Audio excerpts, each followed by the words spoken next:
Mbote na bino banso balandi ba Kivu Morning Post TV boye bolamu na sauna biso mkoloma lelo tuzaiba mkoloma tukumi bale na mi bale ya sanza eye ya mwambe mobu koto mi bale na tukumi bale na mitano botala nini tolengeli bino lelo. Bakonzi ba politiki ba A123 basakola kiete mabongisi boyokani bwa Doha bosalemaki na mbula matari ya Kinshasa mpe sengeli kotosa mukano mwa kotika bakangami ba A23 bazali na Kinshasa. Kaka na ngumba Goma A123 lobiete ebomaki te batonkama misato na territoire ya Rutshuru lokola ezali kolobama mpe sangwena ya lokuta ekoki kobebisa mabongisi boyokani ba Doha. Baipulusu ba panzi milulu ya bilenge balucha bae bakitaki obalabala mpona kopamela bai ADF bae bazali koboma baimboka bilenge zomi bakangamaki na milulu mina.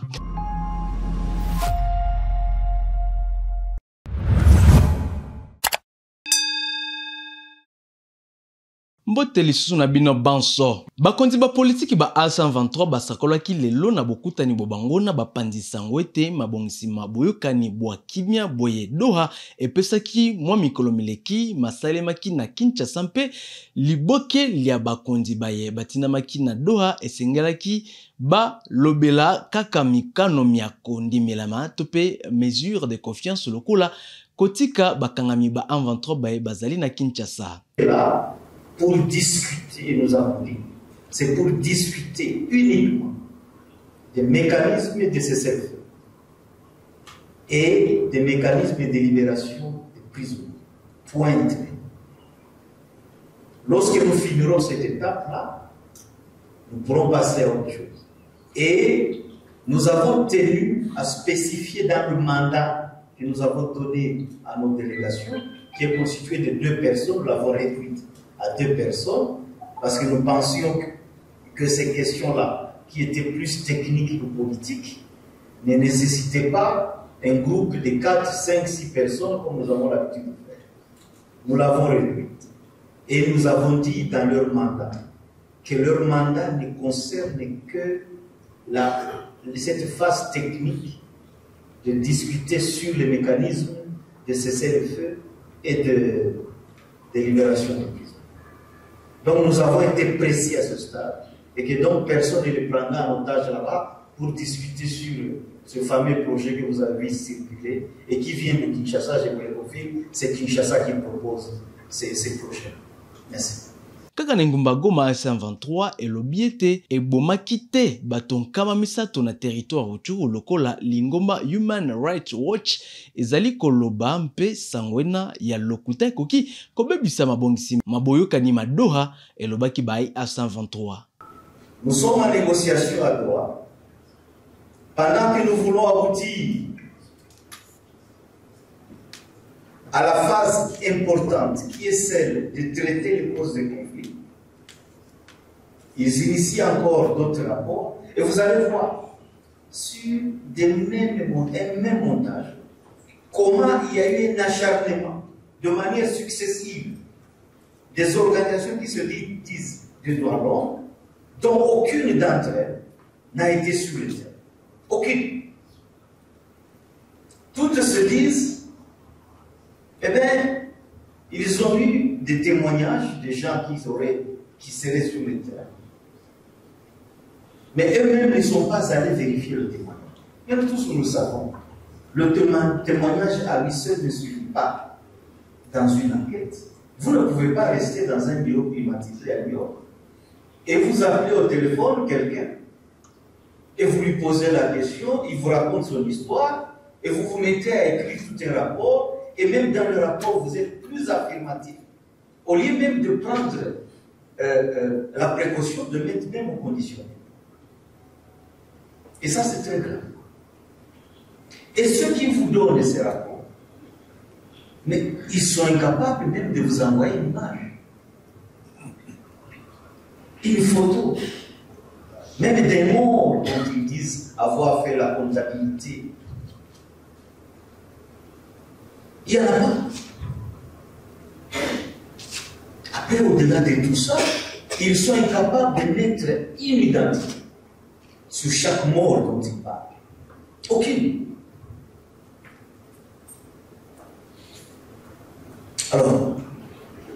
Est-ce que nous sommes sérieux lorsque nous donnons de la voix à ça? Ils sont même allés jusqu'à faire des contradictions entre eux sur le nombre de morts. Certains parlaient de 100, 302, d'autres parlent de 300 et quelques pour aggraver la chose, et d'autres reviennent avec 140. Tout ça parce qu'il faut forcer la main au Conseil de sécurité des Nations Unies pour que vite, elle s'érige contre le processus de paix qui est en cours et prenne des mesures draconiennes, je ne sais pas lesquelles, qu'ils vont encore prendre, parce que la dernière mesure qu'ils avaient prise, c'était de nous faire la guerre. Et cette option-là a échoué, vous le savez. Alors, à quoi veulent-ils conduire encore les Nations Unies, ces ONG? Et pour, en quelque sorte, pour se défaire de l'obligation, au fait, de montrer le cadavre, ils y trouvent comme fond que les cadavres ont été jetés dans la rivière du jour. Mais nous tous nous savons, les amis, lorsque quelqu'un tombe dans l'eau, mais 3 jours après, on se voit le corps. Mais les corps de 300 personnes jetés dans la rivière, mais ils devaient aller quand même débarquer quelque part. Les avez-vous vus? Parce que vous tous vous êtes ici, au Nord Kivu. Avez-vous vu ces corps? Non. Avez-vous vu une famille éplorée dans le jour? Non. Nous sommes dans une sorte de complot qui vise à compromettre la résolution profonde, des causes profondes des conflits au profit de la guerre, tout simplement. Et comme je vous ai dit au départ, ceux qui le font, ceux qui fabriquent cette guerre, c'est pour des intérêts personnels. Et comme nous l'avons dit, cette façon de manipuler la communauté internationale doit être arrêtée. Et comment elle doit être arrêtée? Et nous nous proposons qu'elle soit arrêtée par une enquête internationale qui serait menée dans notre espace pour vérifier toutes ces allégations-là. Comme ça, on se débarrasse une fois pour toutes de tous ces vendeurs de malheur de Congolais et qui trompent tout le monde, qui associent, il y a massacre, il y a... Mais ils sont incapables de dire aux Nations Unies que voici les causes profondes des conflits, les voici. Voici comment nous pouvons y remédier pour que très vite on trouve des solutions. Ils sont incapables. Mais ils s'attellent sur les effets de la guerre et ils en fabriquent eux-mêmes. Et après, ils vont. Nous avons vu tous des photos qui ont circulé avec les membres du gouvernement de Kinshasa où ils étaient ensemble, les citoyens mangeaient ensemble. C'est justement parce qu'ils sont dans un même chemin. Et au-delà de tout ça, ils n'ont jamais levé des allégations contre le gouvernement de Kinshasa. Vous avez vu tout ce dont on a parlé ici, que des faits qui ont été reprochés au gouvernement de Kinshasa. Vous le savez parce que vous êtes journaliste. Certains d'entre vous ont rapporté, certains d'entre eux. Le cannibalisme qui s'est passé ici à Goma. Et l'armement des civils. Aujourd'hui, nous peinons à récupérer ces armes d'entre les mains des civils pour éviter que nos populations s'entretuent. Cette instrumentalisation de notre jeunesse, soit uniforme, contre leurs propres frères, soit uniforme, mais personne n'en parle. Ces ONG trouvent que ce ne sont pas des faits graves. Non, c'est parce qu'au fait, ils sont complices de cela. Donc, et tout ça œuvre pour l'option militaire. Et nous disons non. Nous n'accepterons pas que la guerre continue dans nos espaces où nos populations sont en train de recouvrer maintenant la paix. Nous n'accepterons que personne ramène la guerre dans cet espace. Et nous nous battrons s'il faut nous battre pour aller décourager ces armes qui tirent sur nos populations. Alors, bilenge zomi balisanga lia bomona mboka lucha bakangamaki na milulu basalaki lelo na engumba Beni mpona kopamela bobomi basima manduki ba ADF bazali kosala bilenge bana balobi ete pulusu ezali kokoba kobuka mukano mabotosi mabakoki mabamoto.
Bonjour, moi c'est Issa Viamba, militant de la lucha. Nous manifestons notre indignation face à cette tuerie qui s'est vue dans notre partie, le territoire de Beni et le territoire de Mambasa. Nous demandons au gouvernement congolais de se mobiliser comme il a été le cas de Goma avec les M23. Ça fait plus de 11 ans, il n'y a pas de mobilisation pour notre territoire qui est plus touché que d'autres villes, d'autres territoires en fait. Concrètement, ce qui doit être fait, nous demandons au gouvernement de déployer les moyens comme on a fait pour le cas de Goma. Et avec ces moyens, je crois, les ADF seront neutralisés. Et la police nous a brutalisés. Et jusqu'à présent, on ne sait pas si on va passer, car nous avons un mémorandum que nous devons déposer entre les mains du gouverneur pour lui montrer notre indignation qui est écrite dans ce mémorandum. Il n'y a pas de secret, nous demandons la levée de l'état de siège parce que ça a échoué et que le gouvernement puisse se mobiliser comme ça a fait le cas avec les M23. On a marre, on a perdu nos frères, on a perdu un bon nombre de nos parents, on ne sait pas même comment étudier. Et le mémorandum propose qu'avec la mobilisation qui s'était faite à partir de Goma, à partir où partout les M23 ont été assiégés. Et si on mobilisait les mêmes cas avec les cas de notre, ça serait aussi une solution. Mais ce n'est pas le cas. Le gouvernement est certain, on ne sait pas si le gouvernement de Félix est en complicité avec tout ce que nous vivons. Et il nous avait promis en 2018 qu'il fera tout des sommets d'installer un camp militaire pour que ces ADF puissent être éradiqués. Ce qui est constaté sur le terrain, ce n'est pas le cas. Et nous constatons un faible déploiement. L'armée n'est pas à mesure aussi. On ne sait pas si pourquoi, si c'est les moyens. On puisse demander à cette population de Beni de se mobiliser, de contribuer, de motiver cette armée que nous avons, l'unique armée que nous soutenons même. Dès le départ, on est derrière cette armée, on soutient l'armée, on fournirait plus de moyens à cette armée qui nous garantisse la sécurité.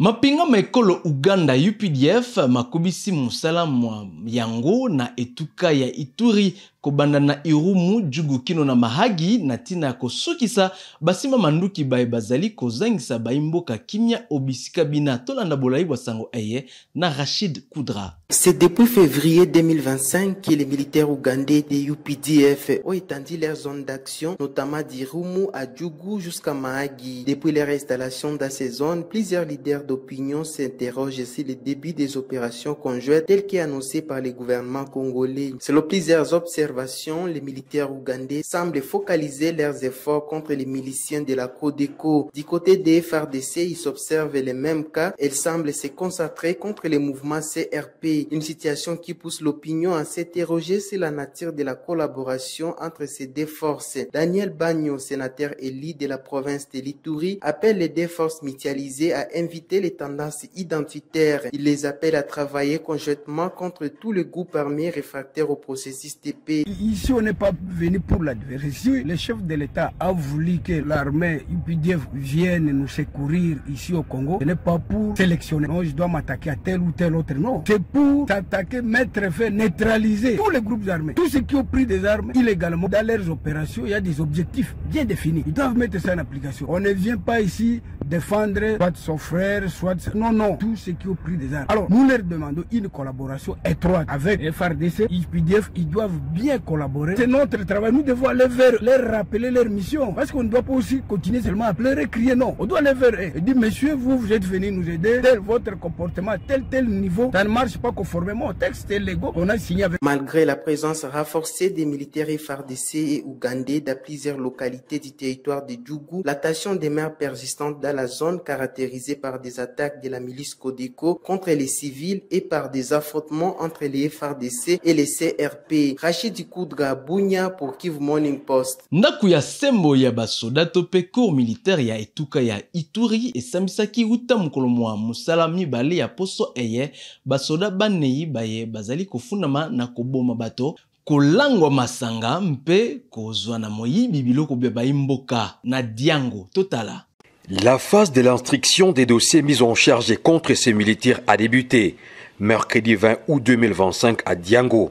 La cour militaire, au cours de cette foraine, veut remettre de l'ordre et la discipline au sein des forces armées de la République démocratique du Congo en opération dans cette partie orientale de la RDC. Les 4 militaires sont poursuivis notamment pour ivresse au service, 2 cas de viol et l'homicide d'un jeune homme lors d'une patrouille dans la nuit du mardi au mercredi de la semaine en cours. Cette foraine s'inscrit dans un contexte où la justice militaire en appui au commandement s'efforce à maintenir la discipline et rétablir la paix dans la province de l'Ituri. Le ministère public a rappelé que la discipline est la mère des armées, soulignant l'importance de ces principes pour la bonne conduite des opérations militaires. Ces procédures judiciaires visent à garantir que les actions des militaires restent dans le cadre légal, surtout en cette période de l'état de siège où les commandants des opérations et gouvernants militaires de l'Ituri, le lieutenant-général Luboya Nkashama Johnny, financent la justice militaire et civile lors des enquêtes et lors des audiences publiques. À vos ordres, mon capitaine. Misala miako bongisa balabala ya route nationale ya Yambo mizali kosalema na bena Bilonda kino na bena Chitala na Kasai mpe balabala ya Mbujimai kino na Mweneditu. Totala sango eye. Une étape cruciale vient d'être franchie dans le processus de modernisation de la route nationale numéro 1, axe vital pour la connectivité entre Mbujimai et Mweneditu. La section comprise entre Bena Bilonda et Bena Tchela, longue de 38,8 km, a officiellement fait l'objet d'une réception provisoire des travaux marquant une avancée significative dans le cadre du programme sino-congolais. Mardi 19 août 2025, la journée débute par une réunion de coordination à la base vie de l'entreprise chinoise Crack 7, sous-traitante de CISC SA. Cette rencontre a permis de fixer les grandes lignes de la mission d'inspection menée par la commission technique. Conduite par l'ingénieur Gilbert Kapukungindu, directeur provincial de l'Agence congolaise des grands travaux pour le Grand Kasaï, la délégation était composée d'experts venus de Kinshasa, des membres de la mission de surveillance de l'Agence congolaise des grands travaux, du chef de division provinciale des infrastructures et travaux publics, d'un conseiller technique du ministère provincial des ITPR, ainsi que du point focal du gouvernement provincial. Tout au long des 38,8 km de route récemment construite, large de 7 mètres, plusieurs arrêts ont été effectués à des points stratégiques. L'objectif étant d'évaluer la qualité des ouvrages réalisés. La commission a procédé à une inspection visuelle et physique des travaux, vérifiant également si les réserves formulées lors de la réception technique au mois de mai dernier avaient bien été levées. Cela concernait entre autres la végétalisation des talus, la finition de la chaussée et l'installation des panneaux de signalisation en lien avec la SANPR. Globalement, les travaux ont été jugés conformes. Donc nous avons passé en revue les 38,8 km réalisés pour la phase 2 du projet Mbujimayi Mweneditu. Donc c'est ce que nous pouvons retenir, la route elle a été bien faite. Néanmoins, il y a quelques recommandations et réserves qui ont été mises à l'endroit de l'entreprise qui seront exécutées pour l'amélioration du projet. La réunion s'est conclue par une dernière réunion à la base VICREC 7 où le procès verbal de réception provisoire a été signé par l'ensemble des parties prenantes. Le lendemain, l'équipe dirigée par l'ingénieur Gilbert Kapokungindu a poursuivi sa mission par une visite du chantier de réhabilitation du tronçon urbain de la route nationale numéro 1 à Mbujimayi. Depuis le point kilométrique 0, au niveau du rond-point Petrombu, jusqu'à la fin du tracé, long de 7,871 km, la délégation s'est arrêtée sur plusieurs sites pour s'assurer de l'avancement des travaux, de leur qualité, ainsi que du respect de délai. Mituka koleka nkama mitano mizali kotambola uta lobiloleki mpe mokote etelemisamaki nsima na bosukisami misala mia tekiniki mpe politiki na etuka ya olomami ACJT nde ezali kosala ezali kokamba misala minamie mizali kosalema na société CREC ya Libwa.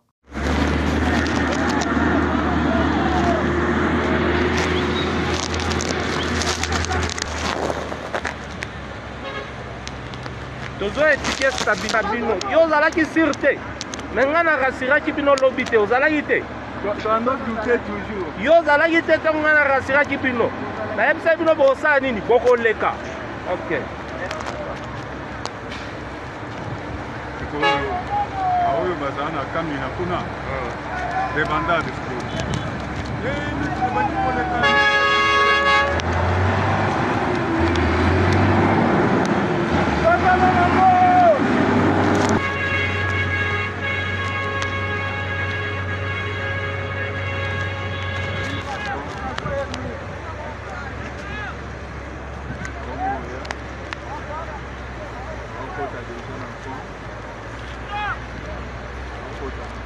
Au camion, au camion, Yayo, c'est bon.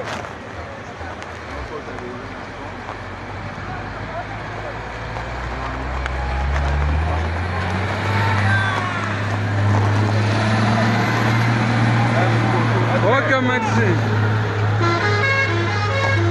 Procureur général ya cour de cassation Firmin Mvonde Mambu akutanaki lobiloleki na ministre wa sika wa misala mia sembo elongo bamanyolaki lolenge nini misala mia sembo mikosalema pona bolamu bobaimboka banso. Je viens croiser son excellence monsieur le ministre en charge de la justice et garde des sceaux depuis sa nomination à ses fonctions pour la première fois. Nous avons échangé sur un certain nombre de points. Donc ici, il n'y a aucun réajustement à faire. Je crois que, parce que c'est la justice, nous regardons tous dans la même direction. Et croyez-moi, les résultats seront certainement palpables. Je n'ai pas d'autre chose à dire, mais je crois que le temps de la relance est là. Je dis bien le temps de la relance, parce qu'il n'y a aucun différend à arranger. Il n'y aura pas de recul. Nous allons booster pour que la justice gagne et que le peuple congolais puisse y trouver aussi sa contrepartie. Tala soka basalo na biso mkoloma lelo matono mingi na bino banso baibolandaki biso totomeli bino penza suka elamu ya poso tosilisi tokutana lisusu poso ezali koya botikala malamu.